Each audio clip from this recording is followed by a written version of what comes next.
ओम शांति। चांद हड़ताल पर है, सूरज ही उसकी एवज में आएगा।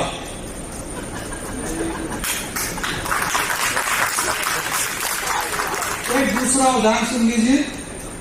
यकीन मानिए, नेत्रहीन आंखों देखा हाल सुनाएगा, जिसे सुनकर बहरा धीरे धीरे मुस्कुराएगा। तो यहाँ पे अभी बना के सुना रहे हैं, पहले से बना के आए। ये कॉपीराइट मेरा ही है, किसी और का। तो ये जो अभी जो बहस चल रही है इस बात की कि झूठी खबर या सूचना, अभी कल की ही बात है। पंजाब भाजपा के प्रदेश अध्यक्ष सुनील जाखड़ ने इस्तीफा दिया। यह खबर बड़े जोर शोर से आई और यह खबर आई कि वो कांग्रेस में वापसी कर रहे हैं। आज उसका खंडन आया, भाजपा ने कहा यह झूठी खबर। तो ये रोज होता है, किसी एक दिन रोज की घटना है ये। अभी इसका खंडन हुआ और अभी एक 2 दिन पहले हुआ कि बदमाशों द्वारा अंधाधुंध फायरिंग की झूठी सूचना देने वाला गिरफ्तार। एक व्यक्ति ने 112 नंबर पर कॉल किया कि साहब यह अंधाधुंध फायरिंग कर रहे हैं बदमाश। पुलिस वहां पहुंची, कुछ था नहीं। तो ये एक झूठी सूचना हुई, क्लियर कट, और इसमें भी अपराध है। यदि ऐसी कोई सूचना देगा तो उसको भी जेल जाना पड़ेगा। गलत सूचना वह सूचना होती है जो जिसको हम सब सच समझ बैठे। अक्सर हम देखते हैं कि सोशल मीडिया पर पिछले दिनों लता मंगेशकर जी की मृत्यु की सूचना प्रसारित हो रही, इतने बड़े पैमाने पर हुई कि उसको बताना यह मुश्किल हो गया कि नहीं वो जिंदा है। उनके परिवार के लोग बार बार दावा कर रहे हैं कि वो सुरक्षित है, लेकिन हम लोग संवेदनहीनता के सीमा को भी लांघते हुए इस तरह की खबर करते हैं। इससे पहले हमारे आदरणीय प्रधानमंत्री जी अटल बिहारी वाजपेयी जी के बारे में खबर चली है। इससे तो ये आज की बात नहीं है, लगातार ये हो रहा है और इसमें जानबूझकर कुछ लोग संशय फैलाते हैं। मेरे से एक बार खबर छपी, कोमल भाई, मैं हिंदुस्तान टाइम्स ग्रुप से जुड़ा था, तो हमारे यहाँ यूजीसी की टीम आई, रुड़की विश्वविद्यालय को आईआईटी का दर्जा देने के लिए इंस्पेक्शन हो। मैं उस टीम के साथ था, तो टीम डिस्कस कर रही थी और उनका बहुमत का जो व्यू था वो था कि यहाँ के मानक पूरे नहीं करते ये, और इसलिए ये आईआईटी के लायक नहीं है।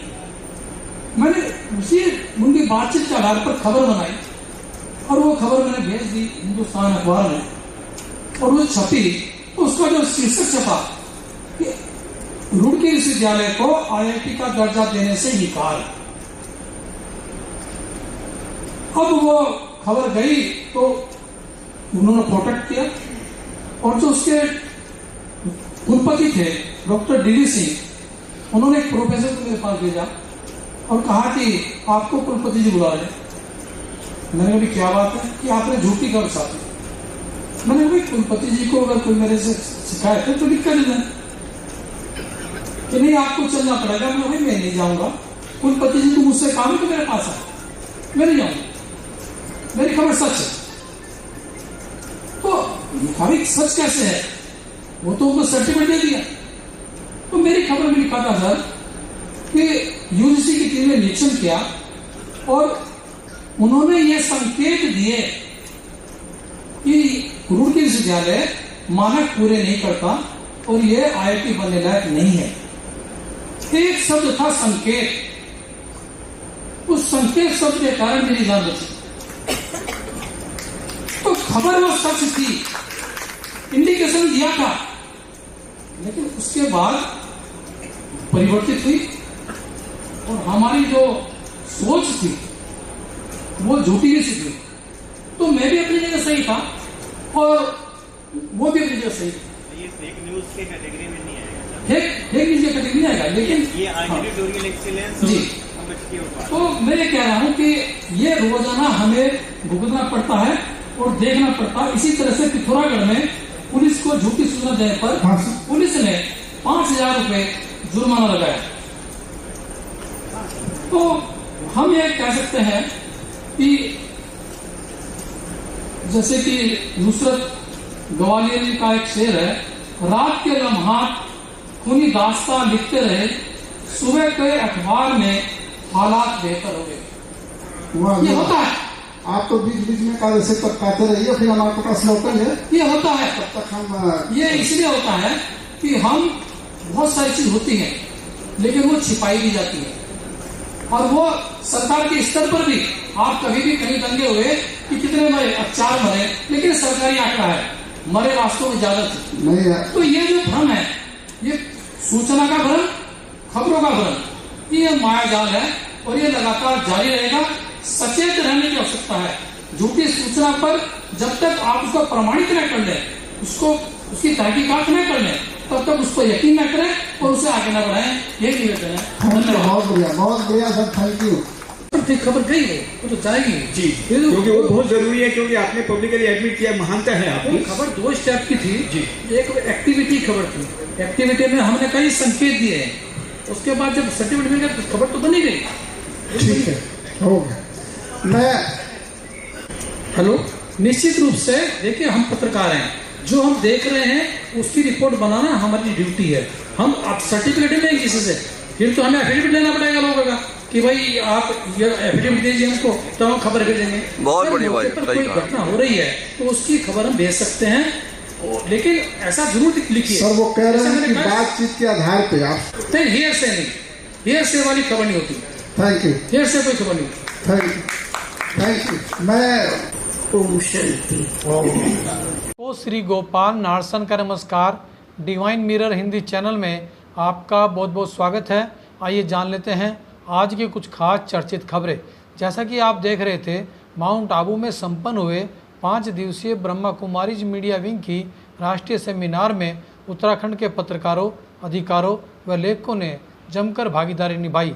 सूचना विभाग के उपनिदेशक डॉक्टर मनोज श्रीवास्तव की पुस्तक आध्यात्मिक चेतना से लाए खुशी का विमोचन जहां प्रमुख आकर्षण रहा, वहीं सेमिनार के चर्चित कार्यक्रम टॉक शो में डिवाइन मिरर हिंदी चैनल के मुख्य संपादक श्री गोपाल नारसन का खास उद्बोधन रहा।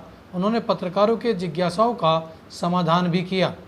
अपने पुत्र को ही उप मुख्यमंत्री बनाने वाले कर्नाटक के मुख्यमंत्री सिद्धार्थ रमैया की चौखट पर ईडी कभी भी पहुंच सकती है। उन पर आरोप है कि उन्होंने, उनकी पत्नी ने व बहनोई ने एक ज़मीन स्वामी को बेची और फिर वही ज़मीन स्वामी ने मुख्यमंत्री की पत्नी को उपहार में दे दी, जिसे लेकर मुकदमा दर्ज किया जा सकता है।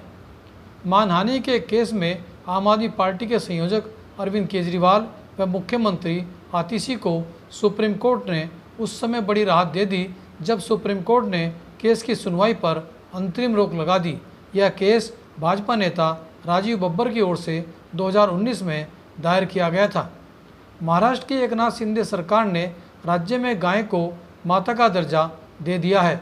विधानसभा चुनाव से ठीक पहले हिंदू वोटों को लुभाने के लिए यह कदम सरकार के स्तर पर उठाया गया है। साथ ही गायों के संरक्षण के लिए प्रति गाय प्रतिदिन 50 रुपये चारा भत्ता भी देने की घोषणा की गई है। एक चाइनीज़ कंपनी ने भारतीय स्मार्टफोन के बड़े बाजार में एक ऐसा टैबलेट यानी मिनी कंप्यूटर फ़ोन लॉन्च किया है जो किशोरों के लिए पूरी तरह से सुरक्षित होगा। इस टैबलेट को एक बार चार्ज करने पर इसे 56 दिनों तक चलाया जा सकता है। इसका सबसे बड़ा डिस्प्ले 11 इंच का होगा। सुप्रीम कोर्ट ने फीस न होने पर IIT धनबाद में अपनी सीट गंवा देने वाले एक दलित छात्र की मदद करते हुए उसे दाखिला देने के आदेश दिए हैं। उन्होंने यह आदेश अनुच्छेद 122 के तहत अपनी शक्तियों का इस्तेमाल करते हुए दिया है।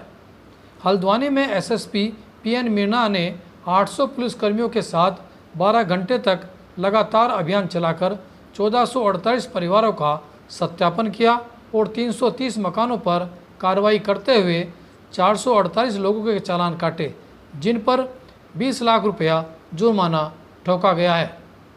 4 अक्टूबर से शुरू हो रहे माउंट आबू के ब्रह्मा कुमारीज वैश्विक सम्मेलन की मुख्य अतिथि देश की राष्ट्रपति द्रौपदी मुर्मू 3 अक्टूबर को माउंट आबू पधार रही हैं और वे 4 अक्टूबर की सुबह वैश्विक सम्मेलन का उद्घाटन करेंगी, जिसमें देश विदेश से बड़ी संख्या में बड़ी बड़ी हस्तियां भाग ले रही हैं। सम्मेलन के संयोजक BK मृत्युंजय भाई ने बताया कि इस सम्मेलन में केंद्रीय मंत्रियों से लेकर मुख्यमंत्री, सांसद, विधायक और अन्य बड़े नेता और बड़ी हस्तियां भाग लेंगी, जो स्वास्थ्य और खुशी के लिए और विश्व शांति के लिए अपना योगदान देंगी। और यह संकल्प भी पारित किया जाएगा कि स्वस्थ व सुखी समाज के लिए देश और समाज की एकता के साथ साथ विश्व शांति और आध्यात्मिकता के रास्ते पर बढ़ने का संकल्प लिया जा सके। आज खबरों में इतना ही। कल फिर नई खबरों के साथ हम हाजिर होंगे। तब तक के लिए श्री गोपाल नारसन को इजाज़त दीजिए। जय हिंद, जय भारत, नमस्कार।